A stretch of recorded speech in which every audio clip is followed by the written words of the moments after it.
How are you? How are you?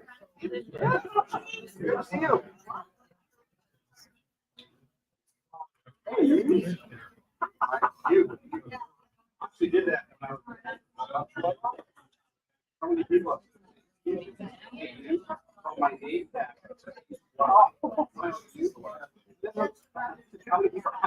Was that last slide to thank David again?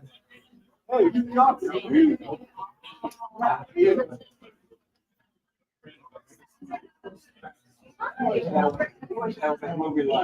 Chris, you don't need to, you just, he'll come up and sing. He'll just have a closing Oh, song. that's a closing.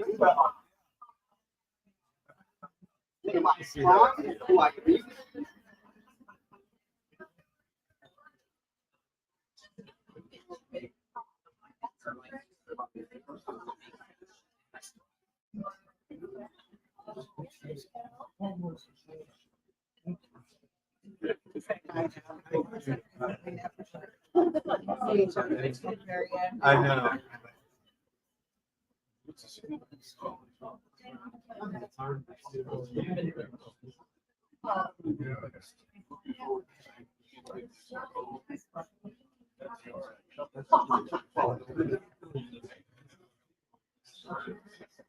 David?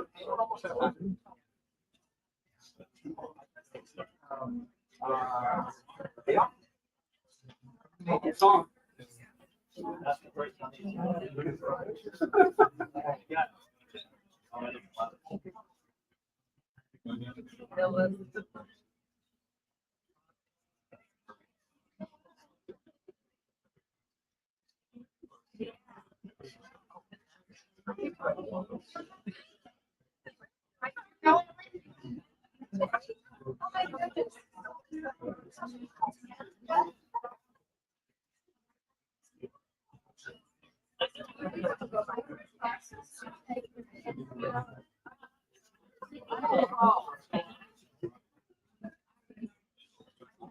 Set up some more chairs. We don't have to do it. We're all out. Well, back. 70. 70 chairs. Oh,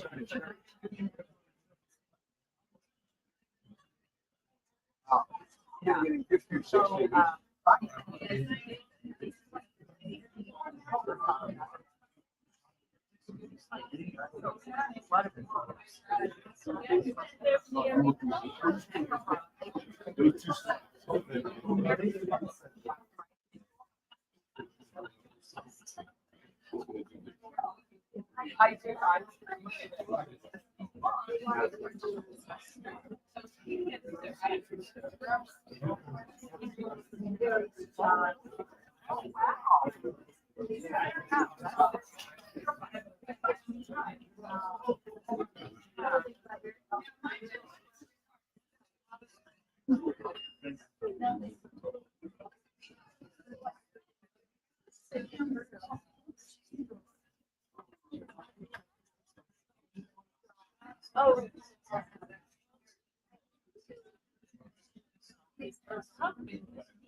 Good morning. Welcome. Welcome to CSLSG. Let's take it just a second and get settled into our places and why don't we get kind of centered and take 3 breaths. The third breath, let out with an audible.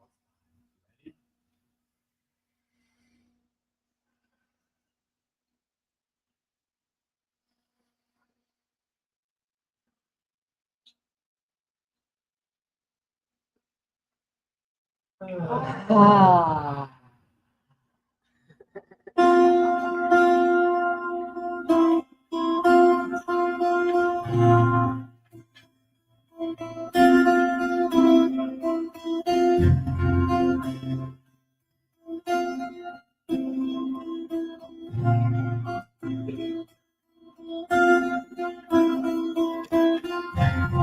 There's nothing more that could ever come close. Nothing can compare while living for your presence, Lord.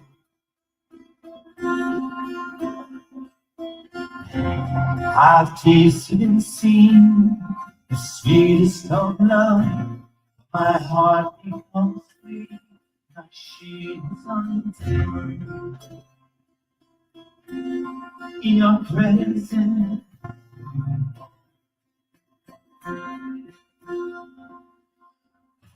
Holy Spirit, you are welcome here. Come flood this space and fill the atmosphere. Your blessing, God, is what our hearts long for. To be overcome by your presence, Lord. Your presence, your presence, your presence.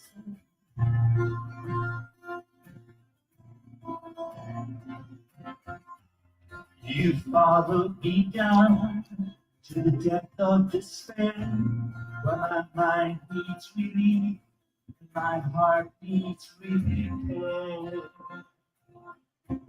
Your presence,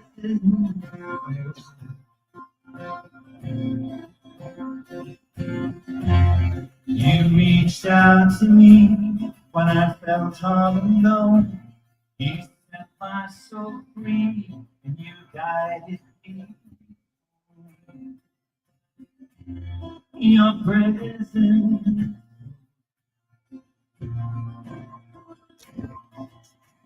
Holy Spirit, you are welcome here. Come flood this space and fill the atmosphere.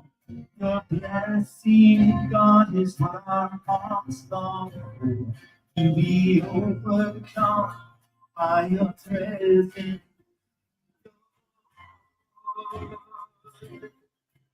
Your presence, your presence,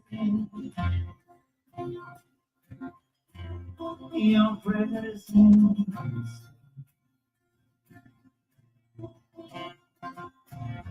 Let us become more aware of your presence.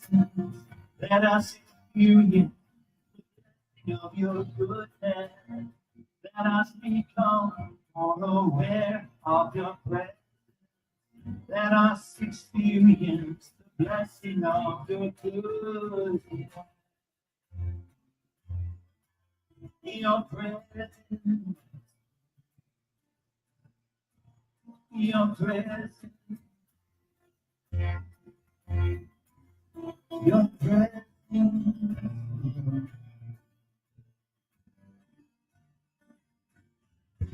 Holy Spirit, you are welcome. Come flood this place and fill the atmosphere. Your blessing, God, is what our hearts long for. To be overcome by your. Won't you sing with me? Holy Spirit, you are welcome here. Come flood this space and fill the atmosphere. Your blessing, God, is what our hearts long for. To be overcome by your presence. So, Holy Spirit, you are welcome here. Come flood this space and fill the atmosphere. Your blessing, God, is what our hearts long for. To be overcome by your presence. One more time. Holy Spirit, you are welcome here. Come flood this space and fill the atmosphere. Your blessing, God, is what our hearts long for. To be overcome by your presence, Lord.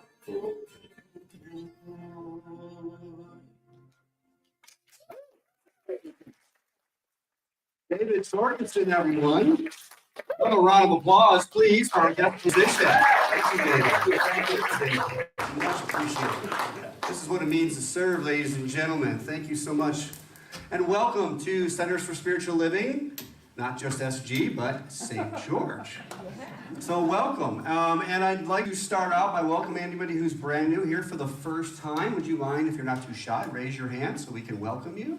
Hi, do you mind giving us your name? Terry. Terry, welcome, and how'd you hear about us? My mom. Thank you, Mom. Thank you.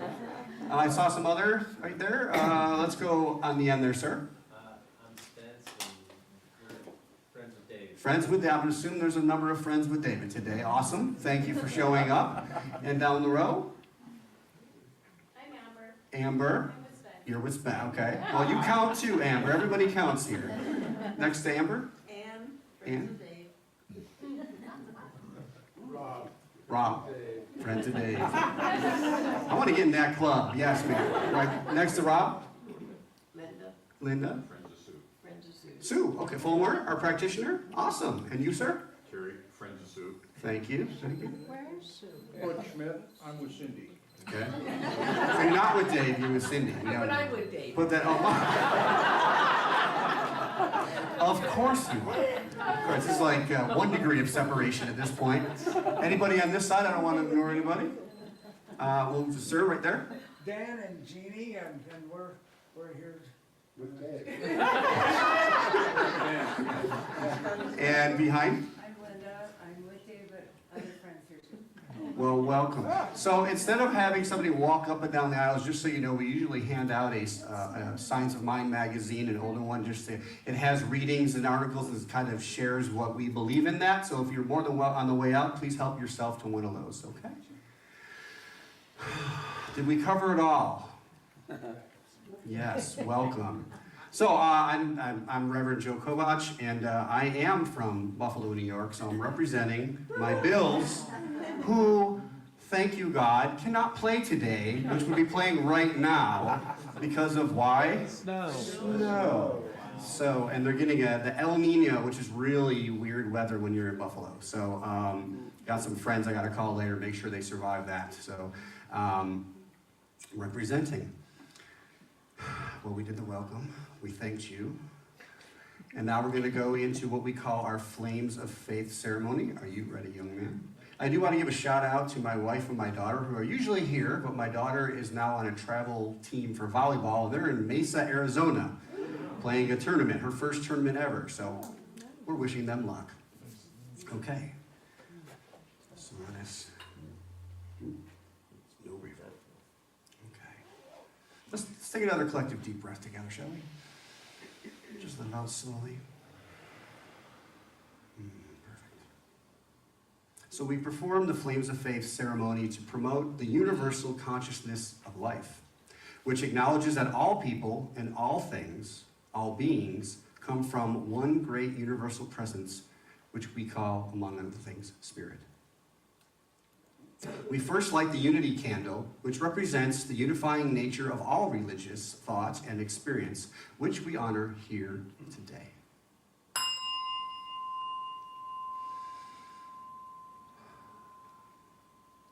We light a candle for the shamanic traditions, honoring the beliefs and practices of all indigenous peoples, the way of primal spirituality.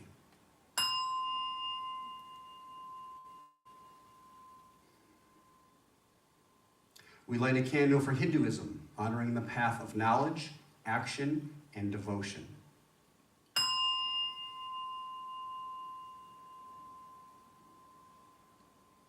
We light a candle for the Tao, honoring the universal path of harmony and equilibrium, the natural way.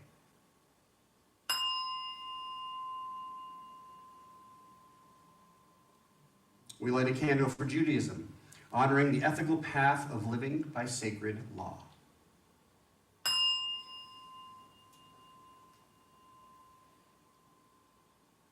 We light a candle for all forms of Buddhism, honoring the Four Noble Truths and the path of consciousness and compassion.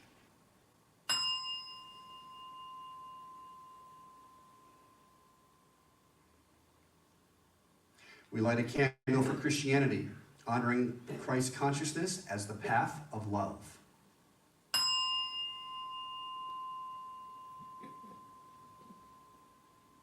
We light a candle for all forms of Islam, honoring the path of compliance with the will of God as the highest calling.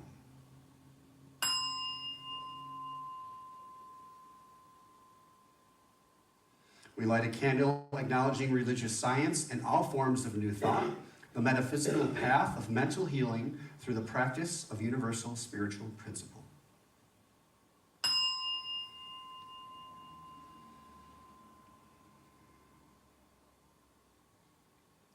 We light the next candle for inclusivity, affirming that all are welcome here, including those who have not yet found their faith.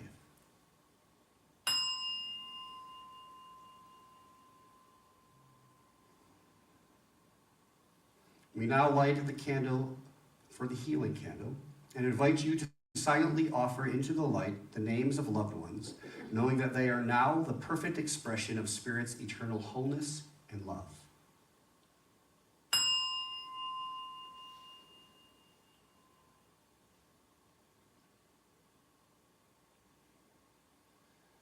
As we recognize all is one, and so it is. It is now my pleasure to introduce practitioner Bill Smith, who will lead us in something called an invocation, or an opening prayer, and then our reading as well. The invocation is typically inviting the Spirit to be present with us. I feel like David's first song was a perfect invocation, so if I'm a little redundant, I apologize. On this beautiful morning as we come together, I am overcome with the presence of the one that is integral in my life, the one that comes from within and that guides every action in my life. And as I know that we are all one, I know this to be the truth for every one of us in this room this morning, and everyone in our congregation. I am just so blessed to be here with you today, and knowing that today, as our message is, it's a new day. Today is a new day, and a new opportunity to open ourselves to that presence and become the next best thing that we are in our lives. So I just give thanks for all that transpires today, knowing that it is all good. I release my word to the law of God, knowing it is already done, and so it is. So it is. I'm also doing today's reading, so I need my glasses. Two hats. I have tried this without the glasses before, it didn't work. Today's reading is from, normally I do the Science of Mind textbook, but today is from Living the Science of Mind. It's a accompaniment to that, and I love it. Even as what we did yesterday set the law of life in motion to create what we are doing today, so what we are doing today sets the same law in motion to create what will happen to us tomorrow. What we did yesterday is carried over into today only because we give our consent to it. What we are thinking and doing today can create the kind of tomorrow we wish to experience if we will change our outlook on life. But since today is the only day in which we live, and yesterday has forever passed, the change that we need to make within ourselves must be made today. And so we have to live each day as though it were complete and perfect within itself. We have to live each day as though all the joy there is in the universe were ours now. And we have to live each day as though all the joy we ever expect to experience were ours now. And so it is. So it is. Now I turn it back over to David Jorgensen, and again, thank you for your service to us and being here with us today. You bet, thank you. Thank you, Bill. Thank you.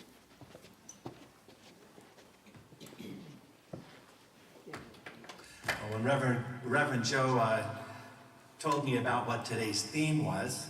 What this month's theme is, the Grand Rising, and today's talk is a new day. And I kind of felt like when I'd written this song like 25 years ago for this particular message, and this is about a man's longing to set his life straight, to turn things around. And I first of all want to read you the prose. I want to read the poetry from it so you get an understanding of it. It goes like this. I walked along the water's edge. I threw a rock into the lake. I was pondering all of my mistakes. Then a ripple washed ashore, with many others close behind. I realized I'd been so blind, drifting out to sea, never knowing which way the tide was going to turn. Temptation offered up and bridges burned. So take me back to where my life jumped the track and help me set it on the rail. Now it's time. If you're so inclined, I'm ready to set sail. Then the water turned to glass and a stillness filled the air. I realized I'd been standing there with all the power deep within to change the way my life had been and all the strength I need to begin again. Because when I look into myself, I can clearly see all that I have been before and the man I want to be.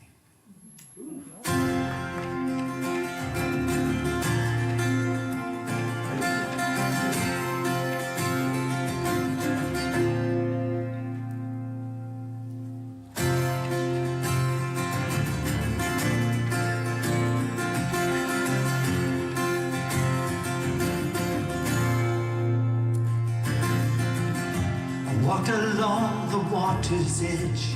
I threw a rock into the lake. I was pondering all of my mistakes.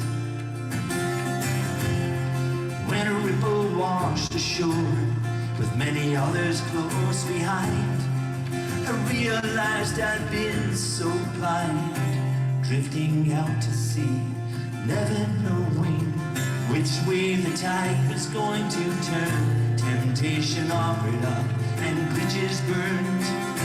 So take me back to where my life jumped the track and help me set it on the rail. Now it's time, if you're so inclined, I'm ready to set sail.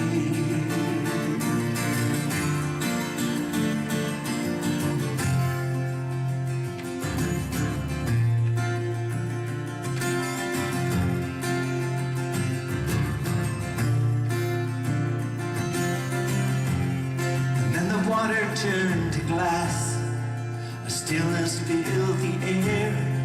I realized I was standing there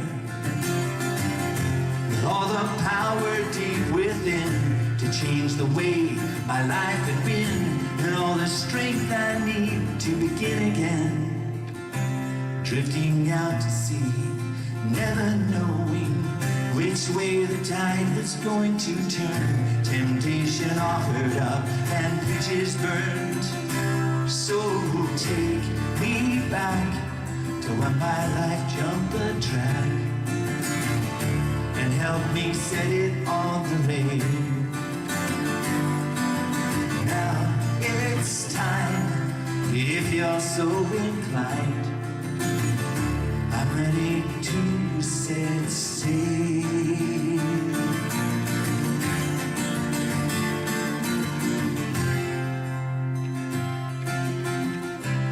When I look into myself, I can clearly see all that I have been before and the man I want to be.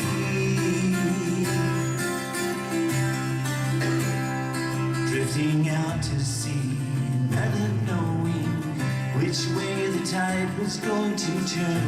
Temptation offered up and bridges burned. So take me back to when my life jumped the track and help me set it on the rail. Now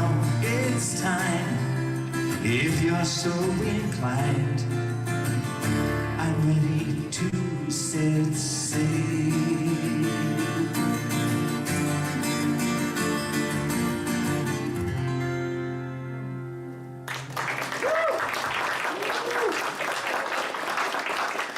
Keep it going, David. Thank you. That was 25 years in the making and a perfect message. Thank you, my friend. Thank you so much.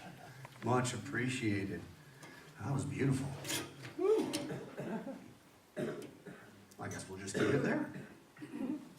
So David did announce our theme for the new year, a grand rising. And last week, our first talk, we talked about a new dawn. And the idea that I put forth was, since really the pandemic, things have changed greatly. And those of us that are a little more attuned to the energy and the consciousness of the world recognize it's changing for the better. Global consciousness has changed. We now have technology where our strangers across the world, we can get on a FaceTime with somebody in China if we want to. So that connection is now truly becoming and recognizing as one. We talked about the power of intention and the power of purposely waking up and creating our day from our own thought and what that looks like. It's a new dawn, meaning we wake to that infinite spark that's within each of us and begin our day from that foundation. And I mentioned my job as a school counselor and how I even recognize how thought and consciousness is changing from within the youth that I serve, and I currently serve high school students. And I shared how a few of them had mentioned just casually in talks with me the ideas of meditation and manifestation and even mindfulness, which really blows my mind. And so this week, it's the second semester, and I was calling down students who are not quite on track for graduation and who have been at our school for a while and really haven't accomplished too much. And so I'm talking to this young man, and he says, Mr. Kovach, I got to be honest with you. He says, I hate school.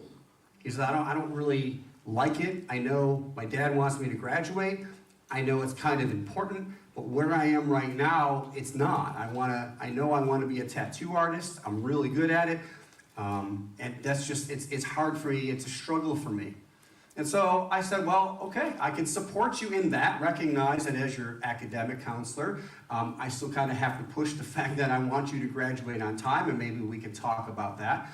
And support you non-judgmentally, because I recognize that everybody is on their own journey. It's not a one-size-fits-all education system. And then he said, without hesitation, well, I consider myself spiritual. Not what I was expecting out of his mouth next. And I was like, oh, okay, so tell me about that. And he does, and we go in and have a nice conversation. A couple days go by, and I see him again, and he's in a group with some other boys, and I'm actually addressing one of the other boys because he needed my attention. And we get done talking about whatever we're talking about, and so let me back up for a minute. So before the end of the conversation with the first young man, I had mentioned about the law of attraction and kind of explained it to him because he was feeling like he was stuck.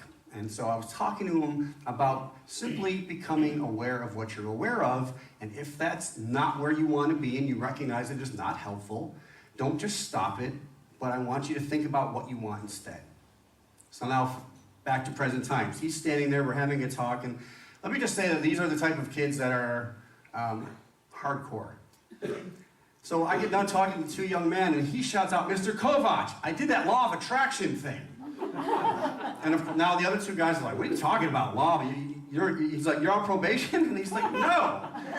And he says, well, I look at him, I'm like, okay. And he goes, well, you tell them what it is. And I go, well, you lived it. I said, you tell us. And he did. He told them. And the other two gentlemen were like, that's pretty cool. Now, this isn't a school that's hard-nosed. So I'm saying things are moving in the right direction. And I got to share that because if it can start in essence kind of like the jail of schools, so to speak, it's a rebirth. It truly is a brand new day. It was wonderful. So today is a new day. That's today's talk title. And it is a new day. I'm going to ask you, are you ready for it to be a new day? Yes. Okay, excellent. It's exciting. It's change. And the new day that we're talking about offers one of freedom, of joy, of a personal journey, and yet a community that's going to support us through that journey. Another question, though. Are you willing to receive what the new day will bring you? Yes. Easy to say, but we all know that's kind of where the work is, isn't it? But I'm asking you to recognize, are we willing to receive? Are we willing to support this idea of being in a new day with our own love, with our consciousness, with our actions? That's what it takes to make a change, to make transformation. And I need the clicker. Sir. Pull the right way. Yes. Okay, Reverend Scott Aubrey says, poets, philosophers, and scientists alike say that the source of all life, all expressions, is one. That at the core of us all there is a universal energy. As we embrace this truth, we say yes to the invitation of a new day that allows the spiritual qualities of unity, equality, and justice to rise into the collective consciousness of humankind. He has his pulse on what a new day truly is. And when we begin, I always suggest we ground. We ground in what we call truth. That's what an invocation is doing for all of us. We're recognizing the truth, and then we're recognizing step 2 is we are that truth in expression. And so we're talking about a new day, which means there's an old day, which means there's change. And sometimes, as we know, change is easy and effortless. And it's fluid, and it's soft, and sometimes it's not, right? Sometimes things get in the way. Ernest Holmes says for us that we cannot be born of the Spirit unless we do the will of the Spirit, and the will of the Spirit is goodness, peace, mercy, justice, and truth. It is conscious union with God. And in essence, I believe that is what we are all seeking in this new day. Not just to have hope. Hope is good because it's after a place of lack. You're in that receiving mode. But there's so much more than hope. There's knowing. And even more so, there's recognizing. Because if I recognize it, that means I know it. And I broke the word down before to recognize. Cognize meaning to think. I'm rethinking, re-knowing the truth in my life. And therefore this idea of God isn't so far off. This idea of changing my thoughts and changing my life isn't just a wishful hoping journey that, there's another Hallmark story movie on the channel. That's not what we're talking about. We're talking about putting it into our lives and seeing real change and real transformation. Often when we experience the struggling type of change, we get that out of there somehow? Is that ringing? Is that only me that hears that? Okay, well, I'll keep going. So when we have the change and we're going through it and we feel stuck, we fall into that place of separateness, of separation, of taking sides, of judgment. And of course, as we know, being in that energy is just going to reproduce itself, and then more of that shows up and more of that shows up. And it's wonderful and it's beautiful to have a teaching like that, like we do, and a community like we do, that supports us in recognizing where we're stuck and overcoming it with something better in that moment. Susie Kassem says, for there to be harmony and peace, everything must be balanced. And for there to be balance, there must be equality. And where there is equality, there must be justice. And where justice is honored and preserved, there will always be truth. At the base of everything is starting our day with truth. So how are we doing that, I ask you? I've shared my spiritual practice every morning right now. I'm in a routine where I wake up, I have 10 minutes, which I immediately turn the light on, grab a drink of water, open the Science of Mind, read today's Science of Mind. I then I call my prayer partner. We pray for 20 to 30 minutes. Now I'm grounded. Now I'm ready to go. I've set the intention. And through prayer, as we know, if I'm feeling a little resistance, it's a great time to bring it up, to acknowledge it, and to flip it. And having somebody else who is grounded in spirit to say, hey, let's hold the truth here of that situation. Let's recognize the new day. We're leaving what was unwanted in the past, in the old day in essence. And how are we starting this day, today? Sometimes it is a much easier task to be centered in a place where there isn't a lot of chaos. I used to wake up and grab my phone and hit the, go through my emails, particularly at work, and within a minute and 60 or two, I'm already frustrated. I don't want to go to work. I don't even want to get out of bed at that point. And that was my routine for a very long time. And so a new day is going to bring us new practices. Are you willing to be open to some new practices? Yeah. No one. Okay, one person. One in the back. Let me ask that again. Are you willing to be open to using new practices? Yes. Yes. And where can we get those practices, you say? Oh, well, let me ask you, right here. Now, I know talking to this crowd, most of you already know them, so I'm not going to go through them. But one of the things that I do want to promote is the continuing education part. Okay, a lot of us are unwilling to commit to change where it's, 10-week class. What? 2 or 3 hours long? Why would I put myself through that? Because you want positive change in your life. And because if we could do it all alone, on our own, we would be all alone on our own.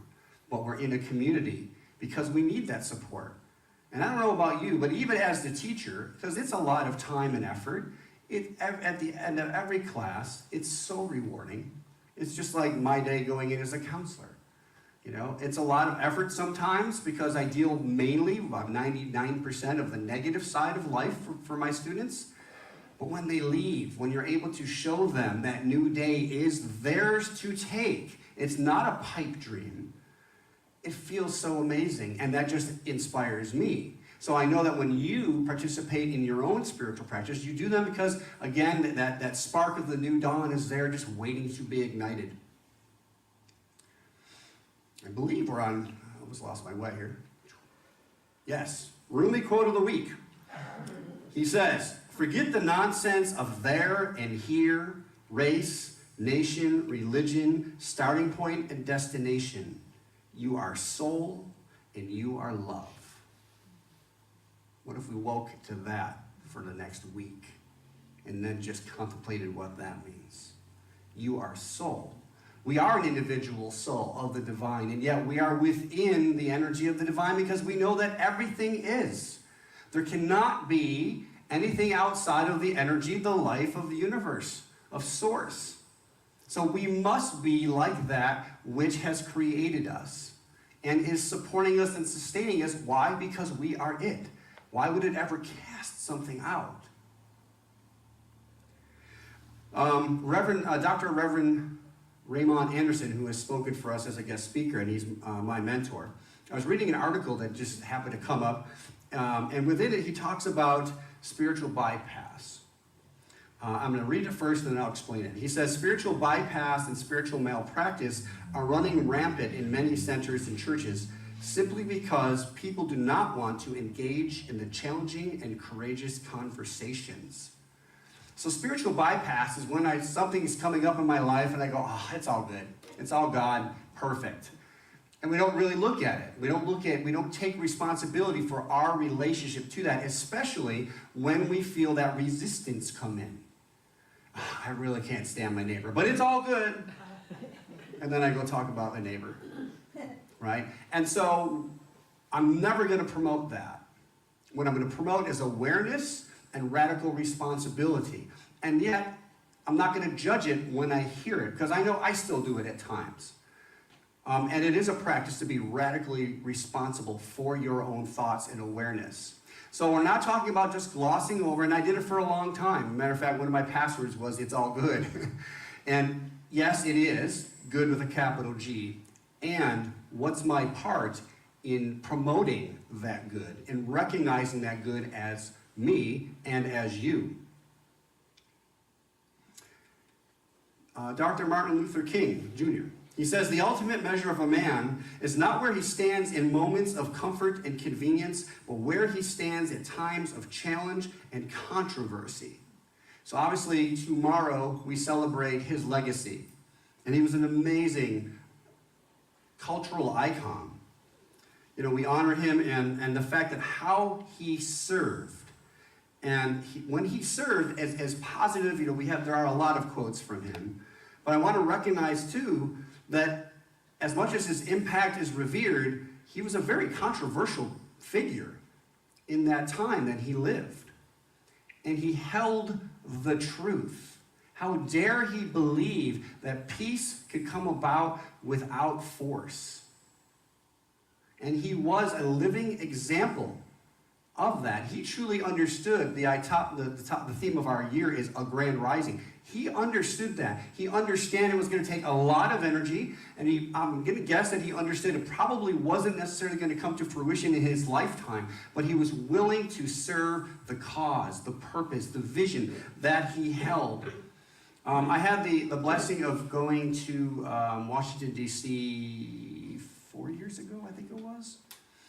And I got to stand on the exact spot, because there's footprints there, where he gave his I Have a Dream speech. And the energy in that spot was unreal.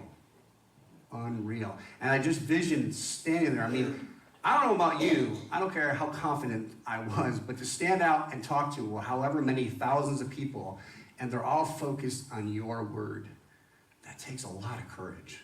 Especially when what you're saying, even though you know it's true in your heart, a lot of people disagree.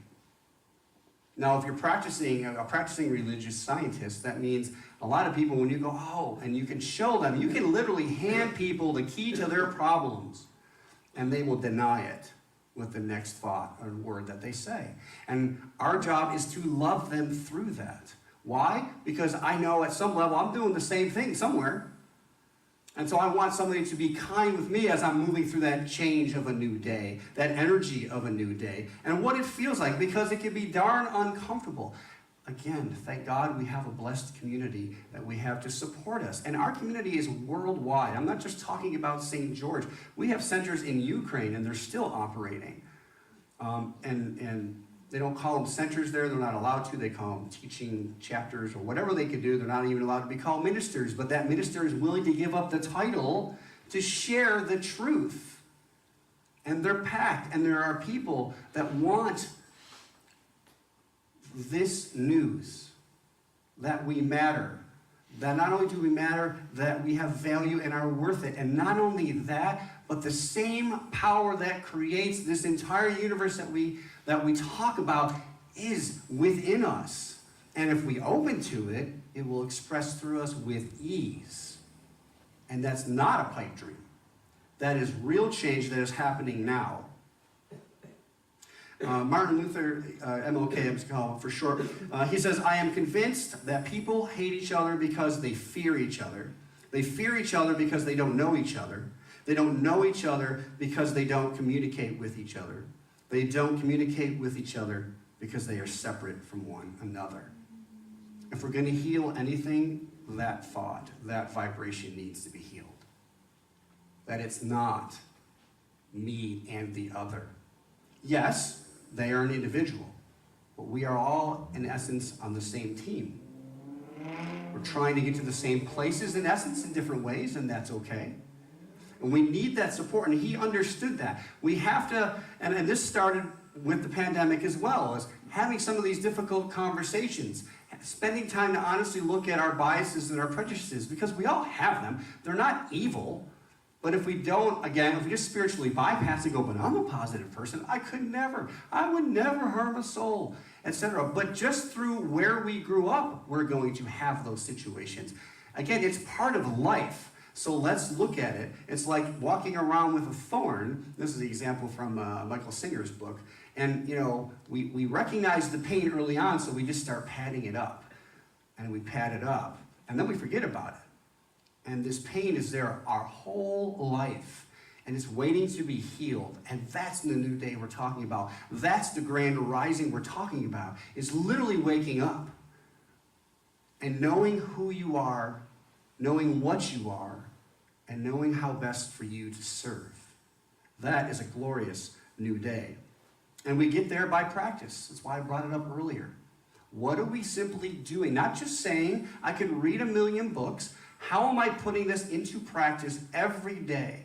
If I can go to a tough school and talk to some tough kids who have put me in my place a few times and still remember that's God in front of me. And they are as much open to Christ consciousness as I am. So let me hold that for them until they re-recognize that for themselves. Ernest Holmes says, all illumination, inspiration, and realization must come through the self-knowing mind in order to manifest. It's so simple, but it's so powerful. Like, awareness is the key to change. So until we know, we can't recognize it, right? So this whole journey is us knowing who we are. We only do that consciously. There is one mind. My mind is an expression of that mind. It's not two minds. It's not my mind and that mind. I'm just simply connected to that. That's the beacon. I'm just the radio station. We're all different channels, but there's one power that's radiating its message, and it is love, and it is joy, and it is available anytime we want to align and tune into it. It is a grand rising, and my energy is getting up there. I don't want to talk too fast for you. So, back to the science of mind. To be extraordinary is to be connected to this spiritual aspect of yourself, and to feel it. All right, let me back that up. Aspect of yourself, and to feel it move you to create, change, invent, and rattle the world. That's not science of mind. Sorry. So, in other words, when we tune into it, when we align to it and open to it fully, everything is easier. Everything shows up. It's no wonder why that kid all of a sudden spouted out, hey, I consider myself spiritual, because that's the energy I'm radiating. That's the energy I'm attracting. And now I can help him at his level and remind myself, oh yeah, it's here. Because I have to watch myself not to judge these kids all the time. Because some of them screw their lives up. And I'm not going to go, your life is over. You have to do this now. If you don't graduate, what is your life going to become? I have to let them know, hey, you're on your own journey. This is why we have adult education. If you have to go do your thing, just come back. This is important. Why? Because when you do, it'll be one of the first things you ever accomplish that you can recognize the value of yourself and the worth of your efforts.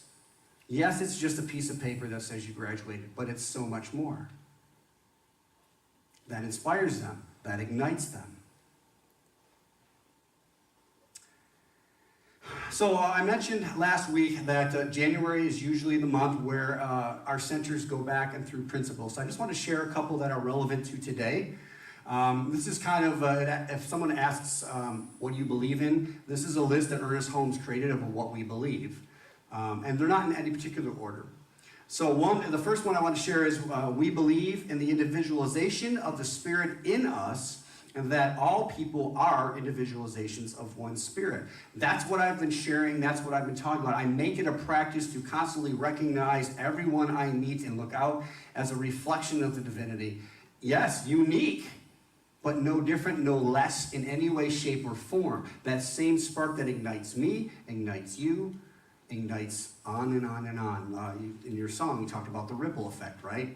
We drop that pebble into the water, new thought. It's going to continue to ripple and ripple and ripple. The next one is we believe in the eternality, the immortality, and the continuity of individual soul forever and ever expanding. For this, I do this and I remind myself of this one because what it's saying is we're here forever, folks. There was no beginning, there was no end. Just like we talk about that which is God, we are. So sometimes when I think I have to get it done right now, I remember it's an infinite lifetime. It's an infinite time. And he believes, in essence, that we're going to be where we need to be. That yes, we are always conscious energy. We are always that of the divine. And sometimes we take form. Why? Because we put thought into experience. And This is how we know who we are. We can think, again, we all have experiences of thinking I'm in peace, thinking I'm moving forward, but if we don't do anything, we don't try something, then are we really that? We're not in a full state of being. We're just in thought. And not until we add the emotion and the action is the full process complete. So I want to go back too because it was a big week. We announced our purpose that was up there for a little while, just to remind ourselves what a purpose is. And I didn't write this down for myself. So a purpose statement is a statement that describes why we exist and the impact we want to make. So in essence, I kind of use the analogy, it's our North Star. This is why CSL St. George is here. I'm going to read it again. Our new purpose is to love, teach, guide, and support a spiritual community in creating and living a life they love using science of mind and spirit, principles, and practices. That's why we exist. Now, why is that important? Because all of the decisions we're going to make from forward are going to be aligned to that purpose. Meaning it may be an amazing opportunity or a class or whatever it is, but if it's not aligned in some way, not even some way, and directly with that purpose, then maybe it's not best for us right now. And your leadership, our leadership, has spent last year and a half creating it. It may sound like a simple thing, but it took us many, easy, Chris. Chris is going to have a flashback, post-traumatic. But we know that we needed to create a new day, and we do that with a purpose. Now, we also have a new vision. And the vision, I forgot I had it up there for you. That is our purpose. I'll leave it up there for a moment, especially for those online. Am I blocking? Can they see? You got these slides up there. Too. Okay, sorry. Okay, so the vision, this definition of the vision is, it's a long-term future plan or dream that you envision for your organization. The vision describes the long-run objective of your company, usually for a time frame of 5 to 10 years or longer.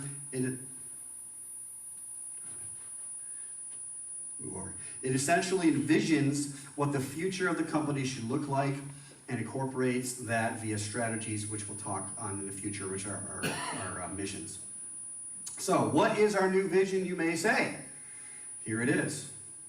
Centers for Spiritual Living St. George is a community-focused center, actively living, sharing, and nurturing its members and friends so that all may live their best lives. Take that in. We are community first. And we are a community of individuals that we're actively living. We're doing it now. And we promote our practices, and we incorporate those every single day, and then we're willing to share those. We're someone's receptacle. We're not proselytizing and forcing it in somebody's face. And we could say so many things that could be considered religious in a very general way. That's how mindfulness got into business, by the way, from very powerful authors that are willing to, okay, I don't have to say God or spirit or presence. I can just say life. People get that life. And so we're taking that, we're sharing it, we're nurturing it. How do we nurture it? Well, we do that with each other. We support each other. We come together so we can be with each other. We communicate with each other. We forgive each other. And we do this with members and friends. And we want to kind of recognize those that, in essence, are members, and not that we're saying you have to be. If you're a friend of the center, you're a friend of the center. We're all one. It's one giant community. And that's our vision.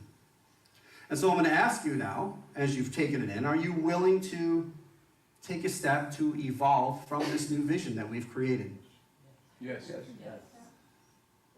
I hope so. Because this is, in essence, this is the future that we're going to be living. I don't know about you, but if I didn't know anything about our center and I walked into that, I could get in alignment with that. Going back to MLK, he says, if you want to be important or recognized or great, wonderful. But know that he or she who is greatest among us are those who serve. That's true greatness. Anyone can be great because anyone can serve. You only need a heart full of grace, a soul generated by love, and you can be a servant. Now the word servant, that trips people up. because they think that we're, in essence, somebody is controlling us. That's not what we're talking about here. And I'm going to ask you, are you willing to serve this community? Are you willing to give of your time, your talent, and yes, even your money, because that's how this works? And are you going to give it to our vision? Not our vision as in our leadership, but this is our vision. This is the only way we're going to grow and evolve and keep and get our own center and so on, is that we collectively share our thoughts, share our time, our abilities, and yes, money. Because we want to see this community grow. I have in mind, again, a number of 300.